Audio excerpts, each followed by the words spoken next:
मैं अमित कुमार पंजाब अब तक न्यूज़ देखने वाले सारे दर्शकों का स्वागत करता। ਅੱਜ ਤੁਹਾਨੂੰ ਅਸੀਂ ਲੈ ਕੇ ਆਏ ਹਾਂ ਸਕੂਲ ਦੇ ਵਿੱਚ। ਅਕਸਰ ਤੁਸੀਂ ਸਕੂਲ ਦੇਖੇ ਹੋਣਗੇ, ਵੱਡੀਆਂ ਵੱਡੀਆਂ ਬਿਲਡਿੰਗਾਂ ਦੇ ਵਿੱਚ ਏਸੀ ਰੂਮ ਦੇਖੇ ਹੋਣਗੇ, ਲੇਕਿਨ ਅਸੀਂ ਇੱਕ ਇਹੋ ਜਿਹੇ ਸਕੂਲ ਦੇ ਵਿੱਚ ਤੁਹਾਨੂੰ ਲੈ ਕੇ ਆਏ ਹਾਂ ਜਿੱਥੇ ਨਾ ਤਾਂ ਛੱਤ ਹੈਗੀ ਹੈ, ਨਾ ਹੀ ਏਸੀ ਲੱਗੇ ਹੋਏ ਹੈ। ਇਹ ਤੁਹਾਨੂੰ ਪੰਜਾਬ ਅਬ ਤੱਕ ਤੇ ਅਸੀਂ ਗਰਾਊਂਡ ਰਿਪੋਰਟ ਦਿਖਾ ਰਹੇ ਹਾਂ ਕਿ ਕਿਸ ਤਰੀਕੇ ਨਾਲ ਜਿਹੜੇ ਬੱਚਿਆਂ ਨੂੰ ਇੱਥੇ ਪੜ੍ਹਾਇਆ ਜਾ ਰਿਹਾ, ਕਿਸ ਤਰੀਕੇ ਨਾਲ ਇੱਥੇ ਜਿਹੜੇ ਝੁੱਗੀ ਝੋਪੜੀ ਦੇ ਬੱਚਿਆਂ ਨੂੰ ਜਿਹੜਾ ਸਿੱਖਿਤ ਕੀਤਾ ਜਾ ਰਿਹਾ ਹੈ। ਇਹ ਜਿਹੜਾ ਉਪਰਾਲਾ ਸ਼ੁਰੂ ਕੀਤਾ ਹੈਗਾ, ਇਹ ਲੁਧਿਆਣਾ ਦੇ ਇੱਕ ਵਕੀਲ ਸਾਹਿਬ ਨੇ ਇਹ ਉਪਰਾਲਾ ਸ਼ੁਰੂ ਕੀਤਾ, ਜਿਨ੍ਹਾਂ ਦਾ ਨਾਮ ਹਰੀਓਮ ਜੀ ਹੈ।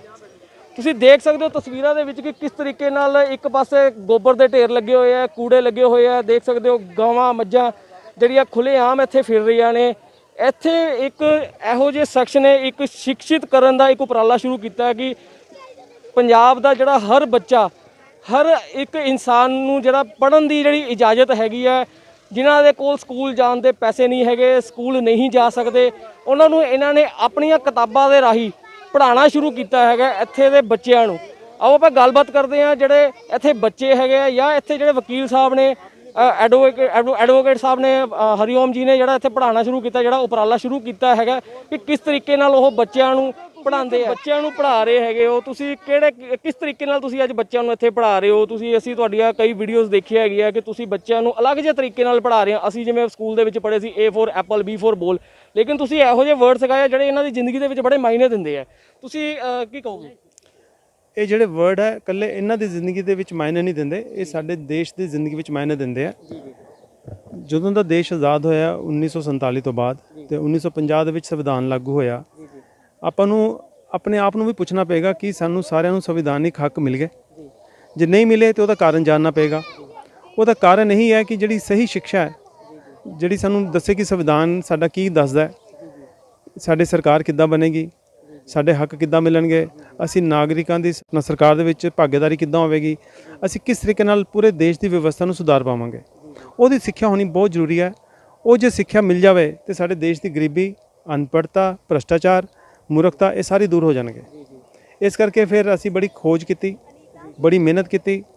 ਉਹ ਸਾਰੇ ਸਿੱਖਿਆ ਜਿਹੜੀ ਮਿਲਣੀ ਚਾਹੀਦੀ ਸੀ ਬੱਚਿਆਂ ਨੂੰ ਸ਼ੁਰੂ ਤੋਂ, ਉਹ ਤਿਆਰ ਕੀਤੀ, ਲੇਕਿਨ ਉਹ ਸਿੱਖਿਆ ਦੇਣੀ ਬੜੀ ਔਖੀ ਸੀਗੀ। ਫਿਰ ਅਸੀਂ ਉਹ ਸਿੱਖਿਆ ਨੂੰ ਤਰੀਕਾ ਲੱਭਿਆ ਵੀ ਕਿਸ ਤਰੀਕੇ ਨਾਲ ਬੱਚੇ ਤੱਕ ਪਹੁੰਚਾਈ ਜਾਵੇ। ਫਿਰ ਅਸੀਂ ਉਹ ਸਿੱਖਿਆ ਨੂੰ ਅਲਫਾਬੈਟਸ ਨਾਲ ਜੋੜਿਆ ਤੇ ਜਿਹੜੇ 26 ਅਲਫਾਬੈਟ ਹੈ ਸਾਡੇ A to Z, A for admin, B for ballot box, C for constitution, D for democracy, E for election, T for tax, S for social, ਇਹ 26 ਅਲਫਾਬੈਟ ਨਾਲ 26 ਚੈਪਟਰ ਜੁੜੇ ਹੋਏ ਨੇ। ਇਹ ਸਾਰੇ ਇਹ ਵਾਲੀ ਬੁੱਕ ਜਿਹੜੀ ਇੰਪਾਵਰਮੈਂਟ ਥਰੂ ਨੌਲੇਜ ਹੈ, ਇਹਦੇ ਵਿੱਚ ਇਨਕੋਰਪੋਰੇਟਡ ਨੇ। ਪਹਿਲਾਂ ਅਸੀਂ ਇਹਨਾਂ ਨੂੰ ਅਲਫਾਬੈਟ ਸਿਖਾਉਂਦੇ ਹਾਂ, ਉਹਦੇ ਨਾਲ ਇਹਨਾਂ ਨੂੰ ਸ਼ਬਦ ਬੋਲਣ ਦੀ ਆਦਤ ਪੈਂਦੀ ਹੈ। ਫਿਰ ਹੌਲੀ ਹੌਲੀ ਅਸੀਂ ਇਹਨਾਂ ਦੇ ਕਨਸੈਪਟ ਕਲੀਅਰ ਕਰਦੇ ਹਾਂ ਤਾਂ ਕਿ ਸਿਰਫ ਇਹ ਸ਼ਬਦਾਂ ਤੱਕ ਲਿਮਿਟ ਨਾ ਰਹਿਣ, ਇਹਨਾਂ ਨੂੰ ਸਾਰੇ ਕਨਸੈਪਟ ਦੀ ਨੌਲੇਜ ਹੋਵੇ। ਤੇ ਇਹਨਾਂ ਨੂੰ ਇੱਕ ਦਿਨ ਜਿਵੇਂ ਜਿਵੇਂ ਵੱਡੇ ਹੁੰਦੇ ਜਾਣਗੇ, ਇਹਨਾਂ ਨੂੰ ਪਤਾ ਚੱਲੇਗਾ ਕਿ ਅਸੀਂ ਦੇਸ਼ ਨੂੰ ਕਿੱਦਾਂ ਸੰਭਾਲਣਾ ਤੇ ਕਿੱਦਾਂ ਸੁਧਾਰਨਾ। ਕਿੰਨੇ ਕੁ ਬੱਚੇ ਹੈਗੇ ਜਿਨ੍ਹਾਂ ਨੇ ਕਿੰਨੀਆਂ ਕੁ ਕਲਾਸਾਂ ਕਰ ਲਈਆਂ, ਜਾਂ ਅਸੀਂ ਇੱਕ ਬੱਚਿਆਂ ਦਾ ਇੰਟਰਵਿਊ ਵੀ ਲੈਣਾ ਚਾਹਾਂਗੇ ਸਾਡੇ ਦਰਸ਼ਕਾਂ ਨੂੰ? ਸਾਡੇ ਦਰਸ਼ਕ ਵੀ ਜਾਣਨ ਚਾਹਣਗੇ ਕਿ ਤੁਸੀਂ ਇਹ ਬੱਚਿਆਂ ਨੂੰ ਕੀ ਕੁਝ ਸਿਖਾਇਆ ਹੈਗਾ। ਅਸੀਂ ਬੱਚਿਆਂ ਦੇ ਮੂੰਹੋਂ ਵੀ ਅਸੀਂ ਸੁਣਨਾ ਚਾਹਾਂਗੇ। ਇਸ ਤਰ੍ਹਾਂ ਜੀ, ਇਹ ਜਿਹੜਾ ਪ੍ਰੋਜੈਕਟ ਸੀਗਾ ਇਹਦੀ ਸ਼ੁਰੂਆਤ 2013 'ਚ ਹੋਈ ਸੀ। 2 ਬੱਚਿਆਂ ਤੋਂ ਮੈਂ ਸ਼ੁਰੂਆਤ ਕੀਤੀ ਸੀਗੀ, ਹੌਲੀ ਹੌਲੀ 15 ਹੋਏ, ਫਿਰ 35 ਹੋਏ, ਤੇ ਹੁਣ ਤੱਕ ਅਸੀਂ 500 ਬੱਚਾ ਪੜ੍ਹਾ ਚੁੱਕੇ ਹਾਂ। ਇਹ ਬੱਚਿਆਂ ਨੂੰ 2 ਤਰ੍ਹਾਂ ਦੀ ਸਿੱਖਿਆ ਮਿਲਦੀ ਹੈ। ਇੱਕ ਸਿੱਖਿਆ ਜਿਹੜੀ ਅਸੀਂ ਤਿਆਰ ਕੀਤੀ ਹੈ, ਉਹ ਸਿੱਖਿਆ ਜਿਹੜੀ ਦੇਸ਼ ਦੇ ਕੰਮ ਆਉਣੀ, ਬੱਚਿਆਂ ਦੇ ਕੰਮ ਆਉਣੀ ਹੈ ਔਰ ਹਰ ਰੋਜ਼ ਕੰਮ ਆਉਣੀ ਹੈ। ਇੱਕ ਸਿੱਖਿਆ ਉਹ ਜਿਹੜੀ ਸਰਕਾਰ ਨੇ ਬਣਾਈ ਹੋਈ ਹੈ, ਅਸੀਂ ਇਹਨਾਂ ਨੂੰ ਨੈਸ਼ਨਲ ਓਪਨ ਸਕੂਲ ਦਾ ਸਿਲੇਬਸ ਕਰਾਉਂਦੇ ਹਾਂ। ਉਹ ਸਿਲੇਬਸ ਇਹਨਾਂ ਨੂੰ ਪੜ੍ਹਾ ਰਹੇ ਹਾਂ, ਇਹਨਾਂ ਨੂੰ ਇੰਗਲਿਸ਼ ਮੀਡੀਅਮ 'ਚ, ਔਰ ਉਹ ਪੜ੍ਹਾਉਂਦੇ ਅਸੀਂ ਬੱਚਿਆਂ ਦੇ 5th ਦੇ ਐਗਜ਼ਾਮ ਪਾਸ ਕਰਾ ਚੁੱਕੇ ਹਾਂ। ਜਿਹੜੇ ਨੈਸ਼ਨਲ ਓਪਨ ਸਕੂਲ ਦੇ ਸਿਲੇਬਸ ਦੇ ਹਿਸਾਬ ਨਾਲ BCM ਸ਼ਾਸਤਰੀ ਨਗਰ ਸਕੂਲ ਦੇ ਵਿੱਚ ਇਹਨਾਂ ਦਾ ਸੈਂਟਰ ਬਣਦਾ ਹੈ। ਉੱਥੇ ਬੈਠ ਕੇ ਜਿਵੇਂ ਆਮ ਬੱਚੇ ਐਗਜ਼ਾਮ ਦਿੰਦੇ ਆ ਸਕੂਲਾਂ ਦੇ, ਉਵੇਂ ਇਹਨਾਂ ਨੇ ਐਗਜ਼ਾਮ ਦੇ ਕੇ ਪਾਸ ਕੀਤਾ। ਹੁਣ ਬੱਚੇ 8ਵੀਂ ਦੀ ਤਿਆਰੀ ਕਰਦੇ ਪਏ ਨੇ। ਇਹਨਾਂ ਵਿੱਚੋਂ ਕੁਝ ਬੱਚੇ ਲਾਇਰ ਬਣਨਾ ਚਾਹ ਰਹੇ ਨੇ, ਕੁਝ IAS ਬਣਨਾ ਚਾਹ ਰਹੇ ਨੇ। ਤੇ ਇਸ ਤਰੀਕੇ ਦੇ ਨਾਲ ਇਹਨਾਂ ਦੀ ਸਿੱਖਿਆ ਦੀ ਜਿਹੜੀ ਪ੍ਰੋਗਰੈਸ ਹੈ, ਇਹ 2 ਤਰ੍ਹਾਂ ਦੀ ਹੋ ਰਹੀ ਹੈ। ਇੱਕ ਸਰਕਾਰ ਦੀ ਜਿਹੜੀ ਬਣਾਈ ਹੋਈ ਸਿੱਖਿਆ ਉਹਦੇ ਹਿਸਾਬ ਨਾਲ, ਇੱਕ ਜਿਹੜੀ ਸਿੱਖਿਆ ਅਸੀਂ ਬਣਾਈ ਹੈ ਜਿਹਦੇ ਨਾਲ ਦੇਸ਼ ਦੇ ਵਿੱਚ ਅਸੀਂ ਸੁਧਾਰ ਲੈ ਕੇ ਆ ਸਕੀਏ, ਉਹ ਸਿੱਖਿਆ ਅਸੀਂ ਵੀ ਪੜ੍ਹਾ ਰਹੇ ਨਾਲ ਇਹਨਾਂ ਨੂੰ। ਕਿਹੜੇ ਬੱਚੇ ਹੈਗੇ ਜਿਹੜੇ ਇਸ ਟਾਈਮ ਜਿਹੜੇ ਤੁਹਾਡੇ ਅਲਫਾਬੈਟ ਜਿਹੜੇ ਤੁਸੀਂ ਸਿਖਾਏ ਹੈਗੇ? ਸਾਰੇ ਬੱਚਿਆਂ ਨੂੰ ਹੀ ਅਸੀਂ ਇਹੀ ਸਿੱਖਿਆ ਦਿੰਦੇ ਹਾਂ। ਦੰਨੀ ਖੜਾਓ, ABC ਸੁਣਾਓ। A for admin, B for ballot box, C for constitution, D for democracy, E for election, F for freedom, G for government, H for happy, I for independent, K for judge, K for kingdom, L for law, M for money, N for notice, O for opinion, P for power, Q for question, R for right, S for state, T for tax, U for unique, V for vote, W for work, X for X-ray, Y for youth, Z for jail. ਹੋਰ ਕਿਹੜੇ ਇੱਥੇ ਬੱਚੇ ਹੈਗੇ ਜਿਹੜੇ ਇਹਨਾਂ ਸਾਰਿਆਂ ਦੇ words ਦੇ ਜਿਹੜੇ ਡੈਮੋਕ੍ਰੇਸੀ ਦਾ ਕੀ ਮਤਲਬ ਹੈਗਾ, ਕਿਹੜੇ ਬੱਚੇ ਦੱਸ ਸਕਦੇ ਨੇ? ਜਿਵੇਂ ਪਹਿਲਾਂ ਅਸੀਂ ਦੱਸਿਆ ਨਾ ਤੁਹਾਨੂੰ, ਅਸੀਂ ਪਹਿਲਾਂ ਇਹਨਾਂ ਨੂੰ ਅਲਫਾਬੈਟ ਬੋਲਣ ਦੀ ਆਦਤ ਪਾਉਂਦੇ ਹਾਂ। ਜਦੋਂ ਅਲਫਾਬੈਟ ਬੋਲਣ ਦੀ ਆਦਤ ਪੈ ਜਾਂਦੀ ਹੈ, ਪ੍ਰੋਨੰਸੀਏਸ਼ਨ ਠੀਕ ਕਰਨ ਲੱਗ ਜਾਂਦੇ ਆ, ਫਿਰ ਅਸੀਂ ਇਹਨਾਂ ਨੂੰ ਕਨਸੈਪਟ ਵਾਲੇ ਪਾਸੇ ਲੈ ਕੇ ਜਾਂਦੇ ਹਾਂ। ਹੁਣ ਜਿਵੇਂ ਡੀ ਫॉर ਡੈਮੋਕ੍ਰੇਸੀ ਹੈ, Sita come here, tell him what is D for democracy. Democracy means there is election. In the election, there is B for vote. Whosoever gets the maximum vote gets C for elected. The one who gets elected makes the G for government and gets T for tax money for providing our R for rights. ਸੋ ਨਾ ਦੇਖੋ ਜੀ, ਇੱਥੇ ਤੱਕ ਇਹਨਾਂ ਨੇ ਇਹ ਦੇਖ ਲਿਆ ਵੀ ਡੈਮੋਕ੍ਰੇਸੀ ਕੀ ਹੁੰਦੀ ਹੈ। ਛੋਟੀ ਜਿਹੀ ਡੈਫੀਨੇਸ਼ਨ 'ਚ ਇਹਨਾਂ ਨੇ ਡੈਮੋਕ੍ਰੇਸੀ 'ਚ ਇਹ ਦੱਸਤਾ ਵੀ ਗਵਰਨਮੈਂਟ ਕਿੱਦਾਂ ਬਣਦੀ ਹੈ, ਸਾਡਾ ਕੀ ਰੋਲ ਹੈ, ਗਵਰਨਮੈਂਟ ਨੂੰ ਚਲਾਉਣ ਵਾਸਤੇ ਪੈਸਾ ਕਿੱਥੋਂ ਆਉਂਦਾ ਹੈ, ਤੇ ਪੈਸੇ ਦੇ ਨਾਲ ਗਵਰਨਮੈਂਟ ਨੇ ਸਾਨੂੰ ਕੀ ਦੇਣੇ ਹੈ। ਇਹਨੇ ਇਹ ਵੀ ਦੱਸਦੇ ਸਾਡੇ ਰਾਈਟਸ ਦੇਣੇ ਆ। Sita, what are your rights? Right to life, right to food, right to education, right to shelter, right to livelihood, right to equality, right to life with human dignity. ਇਹ ਹੁਣ ਬੱਚਿਆਂ ਨੂੰ ਸਾਰੇ ਰਾਈਟਸ ਪਤਾ ਹੈ। ਹੁਣ ਇਹਨਾਂ ਨੂੰ ਇਹ ਵੀ ਪਤਾ ਹੈ ਕਿ ਰਾਈਟਸ ਕਿਹਨੇ ਦੇਣੇ। ਬੱਚੇ who has to give you rights? Government. Okay. ਫਿਰ ਇਹਨਾਂ ਨੂੰ ਇਹ ਵੀ ਪਤਾ ਹੈ ਵੀ ਜੇ ਗਵਰਨਮੈਂਟ ਰਾਈਟਸ ਨਹੀਂ ਦੇਗੀ ਤਾਂ ਕੀ ਕਰ ਸਕਦੇ, ਕੀ ਇਹਦਾ ਸਮਾਧਾਨ ਹੈ। So what is the remedy if government doesn't give rights? We will file a case in the court. So ਦੇਖੋ, ਇਹਨਾਂ ਨੂੰ ਸਾਰਾ ਪ੍ਰੋਸੈਸ ਪਤਾ ਚੱਲ ਗਿਆ, ਜਿਹਦੇ ਨਾਲ ਸਾਡਾ ਸੰਵਿਧਾਨ ਬੇਸਡ ਹੈ ਕਿ ਜਿਹੜੇ ਤੁਹਾਡੇ ਰਾਈਟਸ ਅਗਰ ਵਾਇਲੇਟ ਹੋਣਗੇ ਤੇ ਉਹ ਜਿਹੜੇ ਰਾਈਟਸ ਦੀ ਤੁਸੀਂ ਅਗਰ ਵਾਇਲੇਸ਼ਨ ਹੁੰਦੀ ਤਾਂ ਰੈਮੀਡੀ ਕੀ ਹੈ। ਇਹਨਾਂ ਨੂੰ ਇਹ ਵੀ ਪਤਾ ਵੀ ਲਾਸਟ ਰਿਜ਼ੋਰਟ ਕੋਰਟ ਹੈ, ਕੋਰਟ ਤੱਕ ਜਾ ਸਕਦੇ ਨੇ। ਇਹ ਸਾਰੀ ਇਹ ਛੋਟੇ ਛੋਟੇ ਕਨਸੈਪਟਾਂ ਦੇ ਵਿੱਚ ਸਾਰੀ ਸਿੱਖਿਆ ਲੈ ਰਹੇ ਨੇ। ਇੱਥੇ ਬੱਚਿਆਂ ਦੇ ਨਾਲ ਨਾਲ ਤੁਸੀਂ ਇੱਥੇ ਵੱਡਿਆਂ ਨੂੰ ਵੀ ਤੁਸੀਂ ਪੜ੍ਹਾਉਣਾ ਸ਼ੁਰੂ ਕੀਤਾ ਕਿ ਜਿਹੜੇ ਵੱਡੇ ਵੀ ਜਿਵੇਂ ਦੇਖਿਆ ਹੈ ਕਿ ਅਨਪੜ੍ਹ ਹੈਗੇ ਆ ਜਾਂ ਅਸ਼ਿਕਸ਼ਿਤ ਹੈਗੇ ਆ, ਉਹਨਾਂ ਨੂੰ ਵੀ ਕਿਸੇ ਚੀਜ਼ ਦੀ ਨੌਲੇਜ ਨਹੀਂ ਹੈਗੀ, ਕੋਈ ਵੱਡਾ ਵੀ ਹੈ ਬੱਚਿਆਂ ਤੋਂ ਇਲਾਵਾ, ਕਿ ਬੱਚਿਆਂ ਨੂੰ ਵੀ ਪੜ੍ਹਾ ਰਹੇ ਹੋ? ਨਹੀਂ, ਇਹ ਮੈਂ ਇੱਥੇ ਆ ਕੇ ਆਬਜ਼ਰਵ ਕੀਤਾ ਕਿ ਜਿਹੜੀ ਬਾਲ ਵਿਵਾਹ ਹੈ, child marriage, that is very common and prevalent here. 13-14 ਸਾਲ ਦੀ ਲੜਕੀਆਂ ਦੀ ਸ਼ਾਦੀ ਅੱਜ ਵੀ ਬਹੁਤ ਹੀ ਕਾਮਨ ਹੈ ਸਲਮ ਏਰੀਆਜ਼ ਦੇ ਵਿੱਚ। ਫਿਰ ਮੈਂ ਜਦੋਂ ਇੱਥੇ ਆਇਆ ਤਾਂ ਦੇਖਿਆ ਕਿ ਛੋਟੇ ਛੋਟੇ ਬੱਚਿਆਂ ਦੇ ਵਿਵਾਹ ਹੋਏ ਦੇ ਨੇ, ਲੇਕਿਨ ਉਹ ਪੜ੍ਹਾਈ ਲਿਖਾਈ ਉਹਨਾਂ ਨੇ ਨਹੀਂ ਕੀਤੀ। ਫਿਰ ਮੈਂ ਮੈਰਿਡ ਲੇਡੀਜ਼ ਨੂੰ ਪ੍ਰੋਤਸਾਹਨ ਕੀਤਾ ਕਿ ਤੁਸੀਂ ਪੜ੍ਹਨਾ ਸ਼ੁਰੂ ਕਰੋ। ਹੁਣ ਸਾਡੇ ਕੋਲ ਇੱਥੇ ਅਨੀਤਾ ਹੈ, ਪਾਸ ਅਨੀਤਾ, ਠੀਕ ਹੈ। ਇਹਦੀ ਸ਼ਾਦੀ ਜਿਹੜੀ ਸੀਗੀ 14 ਸਾਲ ਦੀ ਉਮਰ 'ਚ ਹੋ ਗਈ ਸੀ। ਜਦੋਂ ਇਹਨੂੰ ਮੈਂ ਮਿਲਿਆ, ਇਹਦੇ 2 ਬੱਚੇ ਸੀ। 18 ਸਾਲ ਦੀ ਉਮਰ 'ਚ ਇਹਨੂੰ ਮੈਂ ਮਿਲਿਆ, ਫਿਰ ਇਹਨੂੰ ਮੈਂ ਪੜ੍ਹਾਉਣਾ ਸ਼ੁਰੂ ਕੀਤਾ ਤੇ ਹੁਣ ਇਹ ਲੜਕੀ 3 ਸਾਲਾਂ ਦੇ ਵਿੱਚ 5ਵੀਂ ਦਾ ਐਗਜ਼ਾਮ ਦੇ ਕੇ ਪਾਸ ਕਰ ਚੁੱਕੀ ਇੰਗਲਿਸ਼ ਮੀਡੀਅਮ 'ਚ, ਤੇ ਨਾਲ ਹੁਣ ਅੱਗੇ ਫਰਦਰ ਪੜ੍ਹਾਈ ਕਰਦੀ ਪਈ ਹੈ। ਇਹਨੂੰ ਆਉਣ ਜਾਣ ਦੀ ਪ੍ਰੋਬਲਮ ਸੀ, ਫਿਰ ਇਹਨੂੰ ਮੈਂ ਸਾਈਕਲ ਪ੍ਰੋਵਾਈਡ ਕੀਤਾ। ਇਹਨੂੰ ਅਸੀਂ ਕੰਪਿਊਟਰ ਵੀ ਸਿਖਾ ਰਹੇ ਹਾਂ, ਠੀਕ ਹੈ। ਤੇ ਇਸ ਤਰੀਕੇ ਨਾਲ ਇਹਦਾ ਜਿਹੜਾ ਵਿਸ਼ਵਾਸ ਹੈ, ਕੌਨਫੀਡੈਂਸ ਹੈ, ਉਹਦੇ ਅੰਦਰ ਬਹੁਤ ਹੀ ਵੱਡਾ ਬਦਲਾਅ ਆਇਆ। ਤੁਸੀਂ ਜੇ ਨੀਤਾ, ਤੁਸੀਂ ਬਤਾਓ क्या क्या बदलाव आया आपके अंदर? जब पढ़ते नहीं थे तो कुछ समझ में नहीं आता था, और जिस हिसाब से सर बोले, मैं मैरिड हो गई, मेरे 2 बच्चे भी हो गए। फिर ज़िंदगी में बहुत ऐसी मुश्किलें हुई जो मुझे समझ में ही नहीं आई कि मैं खुद को संभालूं कि बच्चों को संभालूं। जब सर ने हमें पढ़ाना शुरू किया, उस हिसाब से हमें नॉलेज बढ़ी, हमें पता चला कि किस तरह से दूसरों को रिस्पेक्ट किया जाता है, किस तरह से उनसे हम बातें करेंगे जो हमारी बातें सुने। अगर हम तरीक़ा से बात नहीं करेंगे तो वो हमारी बातें सुनेंगे नहीं, क्योंकि हम अनपढ़ हैं, वो एजुकेटेड लोग हैं और हम इलिटरेसी। इस वजह से फिर जब एजुकेशन मिलने लगी तो हम लोगों को भी समझने लगे, उससे तरीके से बात करने लगे। कई लोग इनमें ध्यान भी देते, कहीं नहीं भी। तो कुछ लोग हैं जो ध्यान से सुनते भी हैं कि हाँ आप क्या बोल रहे हो, नहीं बोल रहे हो। तो पढ़ने से जो ज़िंदगी का पता चला, अपने आप को संभालने का पता चला, और देश कैसे चलती है वो भी पता चला कि किस तरीके से चलना चाहिए। अगर हम सही इंसान को वोट नहीं देंगे तो हमारी देश जो है बैकवर्ड के पीछे जा रही है, उसको कोई देख नहीं रहा। हमारा देश का कोई तरीका ही नहीं है चलाने का, ना कोई देख रहा है। इसलिए अगर हम ही लोग पढ़ेंगे तो हमको पता होगा कि हम सही लोगों को वोट दें। हम घूसपैठियों को वोट दे देते हैं, हमको ये भी नहीं पता होता कि वो आगे चल के हमें देखेगा तक नहीं, हमें पूछेंगे नहीं, हमें झूठे वायदे दे के चले जाते हैं कि आपको हम पानी की सुविधा देंगे, आप इस तरह झुग्गी में हो, धूप में हो, आपको हम घर दिलवा देंगे। गवर्नमेंट ऐसी बहुत सारी तरीके प्रोवाइड करती है, मगर लोग जो है हम तक पहुंचने नहीं देती। तो एजुकेशन से ये सब पता चल रहा है कि अगर हम पढ़ लेंगे तो हम सही लोगों को वोट दे के चुनेंगे, कम से कम वो हमारे सुविधा के लिए कम से कम एक चीज़ तो दे, हमें देखे तो सही। पढ़ने से और एजुकेशन से ज़िंदगी का बहुत बड़ा बदलाव आया है। और सर को मैं थैंक्स कहना चाहती हूँ कि सर मुझे पढ़ा रहे, फ्री एजुकेशन दे रहे, और मुझे साइकिल भी दिया है, तो इसलिए सर को थैंक यू। ਸਰ, ਇਹਨਾਂ ਨੂੰ ਤੁਸੀਂ ਅੱਜ ਤੱਕ ਹੁਣ ਤੱਕ ਕੀ ਪੜਾਇਆ ਹੈਗਾ, ਉਹ ਵੀ ਇਹਨਾਂ ਤੋਂ ਆਪਾਂ थोड़ा एक टेस्ट लेना चाहेंगे साढ़े दर्शकों वास्ते। इनको देखो, जो बेसिक नॉलेज है ना अल्फ़ाबेट की, जैसे पब्लिक प्रॉपर्टी क्या होती है, टैक्स क्या होता है, सोशल हैप्पीनेस क्या होती है, गवर्नमेंट कैसे बनती है, ये सारे के सारे concept day to day life के साथ जो जुड़े हैं वो सारे इनको पता है। इनके मन में क्लैरिफिकेशन है, अगर इनसे कोई कन्वर्सेशन करेगा तो इनको समझ आएगी कि ये बातें क्या कर रहे हैं।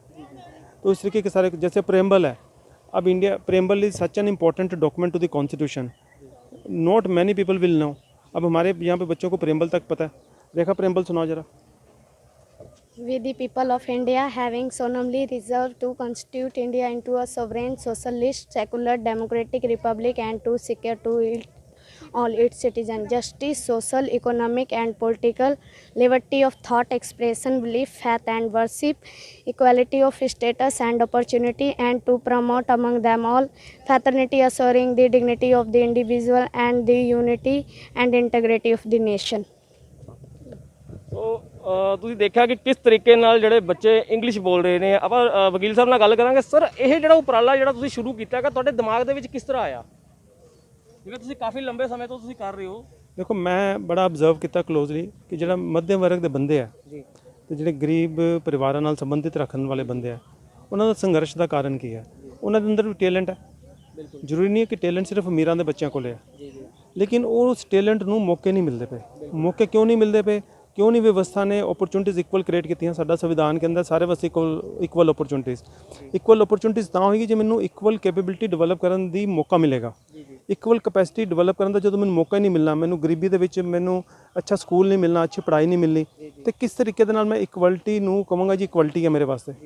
इस करके ये चंगी पढ़ाई देनी बहुत जरूरी सी। तो मैनूं लग्या भी जिहड़े भी गरीब बच्चे मैं पढ़ाऊँगा, वो ਜਿਹੜੇ ਸਭ ਤੋਂ ਨਿਗਲੈਕਟਡ ਬੱਚੇ ਮੈਂ ਪੜ੍ਹਾਉਣੇ ਸ਼ੁਰੂ ਕੀਤੇ, ਜਿਹੜੇ ਕੂੜਾ ਚੱਕਦੇ ਸੀ ਜਾਂ ਗੋਇਆ ਚੱਕਦੇ ਸੀਗੇ, ਇਹ ਬੱਚੇ ਸਭ ਤੋਂ ਨਿਗਲੈਕਟਡ ਬੱਚੇ ਆਉਂਦੇ, ਨਿਗਲੈਕਟਡ ਬੱਚੇ ਦੀ ਕੈਟਾਗਰੀ 'ਚੋਂ। ਤਾਂ ਇਹਨਾਂ ਨੂੰ ਮੈਂ ਕਿਹਾ ਵੀ ਟਰਾਂਸਫਾਰਮ ਅਗਰ ਅਸੀਂ ਕਰਤਾ ਤੇ ਸਮਾਜ ਵਾਸਤੇ ਇੱਕ ਬਹੁਤ ਵੱਡੀ ਉਦਾਹਰਨ ਬਣ ਜਾਏਗੀ।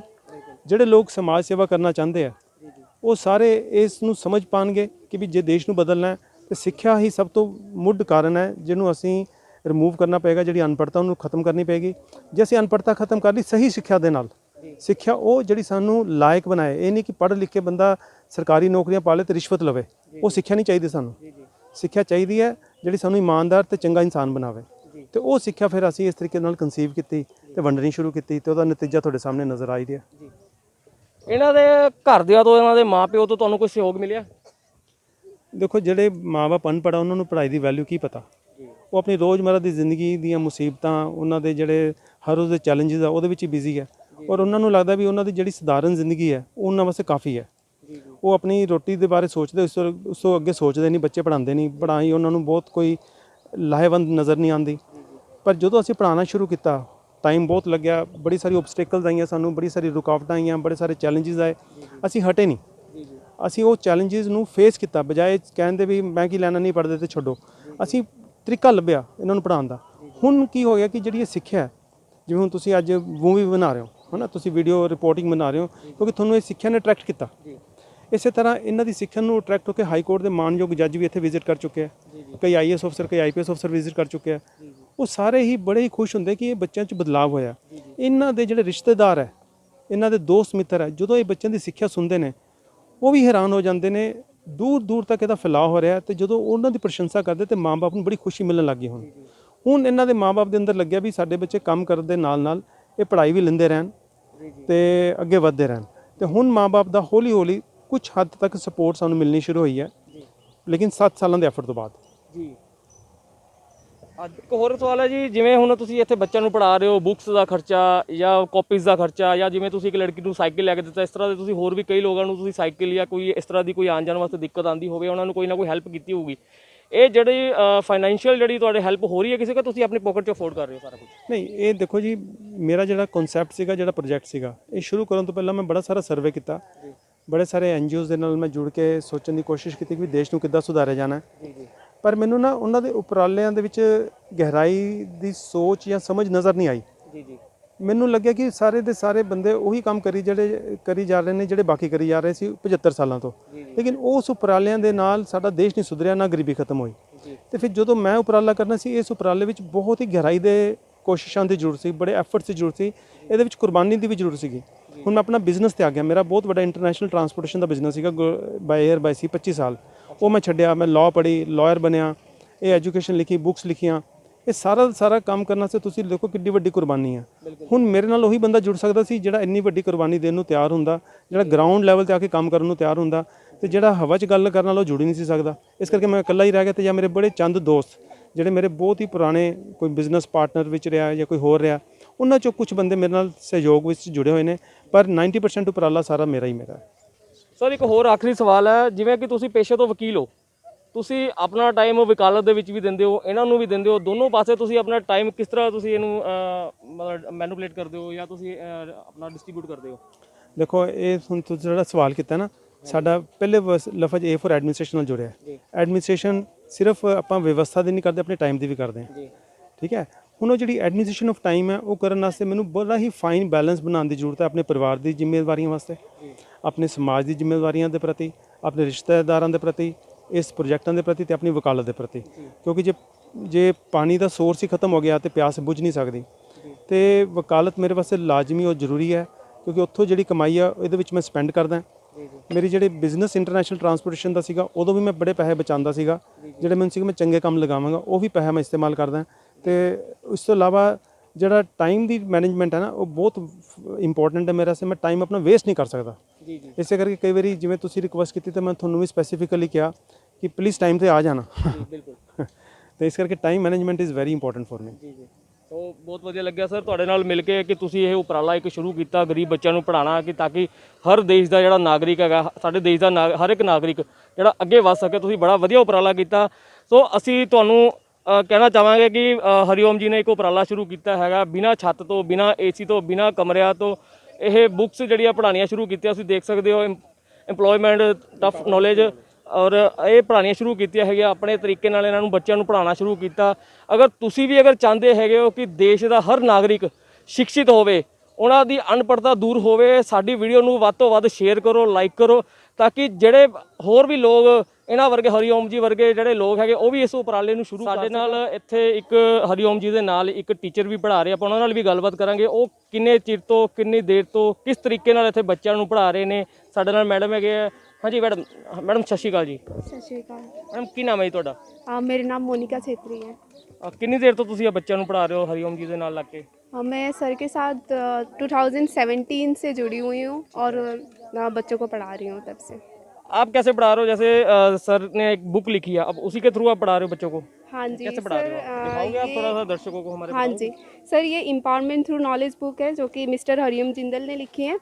और पहले तो मैंने इनसे सर से ट्रेनिंग ली कि बच्चों को कैसे सिखाना है ताकि बच्चों को सिंपल लैंग्वेज में समझ आ जाए। तो हम पहले क्या करते हैं, ये बुक में A to Z अल्फ़ाबेट्स हैं, इसमें हम पहले बच्चों को A to Z समझाते, याद करवाते हैं। A to Z जब बच्चों को बोलने आ जाता है, A for admin, B for ballot box, तो उसके बाद हम उनको स्पेलिंग करवाते हैं। जब बच्चों को स्पेलिंग अच्छे से आ जाता है, प्रोनाउंसिएशन अच्छे से आ जाता है, तो उसके बाद हम उनको इनके जो A फॉर एडमिन है, एडमिन के मतलब क्या होता है, कॉन्स्टिट्यूशन क्या होता है, डेमोक्रेसी क्या होता है, राइट्स क्या होता है, हम उनको ऐसे समझाते हैं।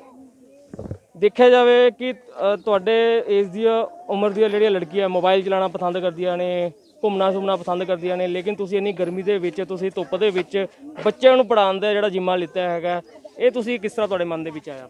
सर जैसे कि मैं सर से मिली तो सर ने मुझे प्रोजेक्ट के बारे में बताया और प्रोजेक्ट में लेके दिखाया। झुग्गी में जब थे बच्चे पढ़ते थे तब मुझे झुग्गी में लेके दिखाया प्रोजेक्ट। सर ने समझाया भी ऐसे ऐसे प्रोजेक्ट है हमारा, और मैं 2013 से चला रहा हूँ। तो सर से मैंने ट्रेनिंग ली। जब सर ने बताया प्रोजेक्ट के बारे में तो मुझे बहुत ही अच्छा लगा आइडिया और यूनिक लगा, तो इसीलिए मैं सर के साथ जुड़ी हुई हूँ। बहुत बहुत अच्छा लगा आपसे मिलके।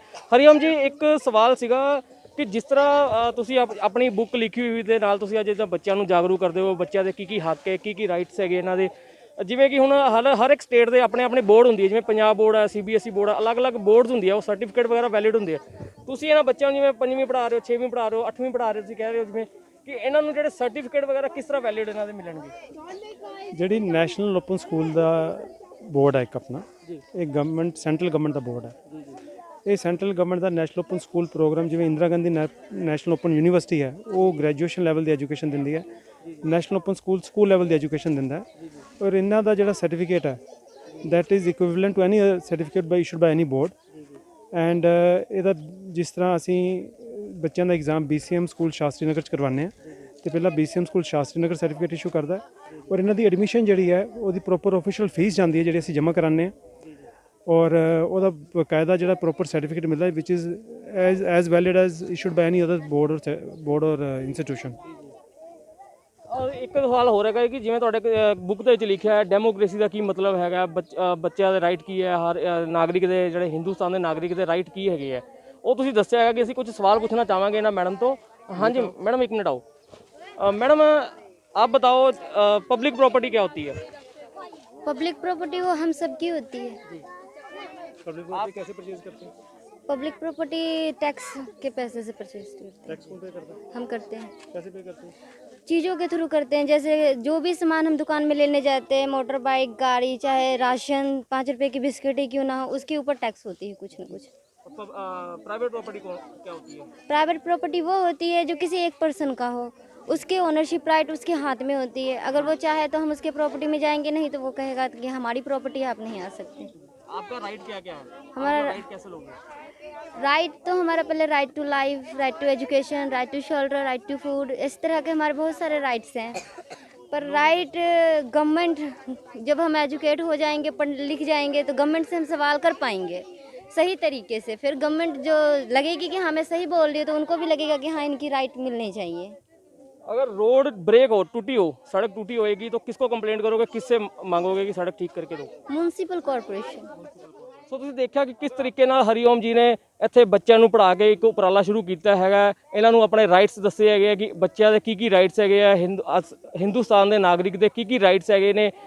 ਔਰ ਇਸ ਵੀਡੀਓ ਨੂੰ ਤੁਸੀਂ ਵੱਧ ਤੋਂ ਵੱਧ ਸ਼ੇਅਰ ਕਰੋ, ਲਾਈਕ ਕਰੋ, ਤਾਂ ਕਿ ਜਿਹੜੇ ਲੋਕ ਵੀ ਇਹ ਵੀਡੀਓ ਦੇਖ ਰਹੇ ਆ ਕਿ ਵੱਧ ਤੋਂ ਵੱਧ ਲੋਕਾਂ ਤੱਕ ਪਹੁੰਚਾਈ ਜਾਵੇ, ਤਾਂ ਕਿ ਜਿਹੜੇ ਲੋਕਾਂ ਕੋਲ ਟਾਈਮ ਹੈਗਾ ਉਹ ਇਸ ਤਰ੍ਹਾਂ ਦਾ ਉਪਰਾਲਾ ਸ਼ੁਰੂ ਕਰਕੇ ਹਰ ਇੱਕ ਇਨਸਾਨ ਨੂੰ ਸ਼ਿਕਸ਼ਿਤ ਕਰ ਸਕੇ। ਹੋਰ ਵਧੇਰੀ ਜਾਣਕਾਰੀ ਲਈ ਦੇਖਦੇ ਰਹੋ ਲੁਧਿਆਣਾ ਤੋਂ ਅਮਿਤ ਕੁਮਾਰ ਦੀ ਰਿਪੋਰਟ, ਪੰਜਾਬ ਅਬ ਤੱਕ।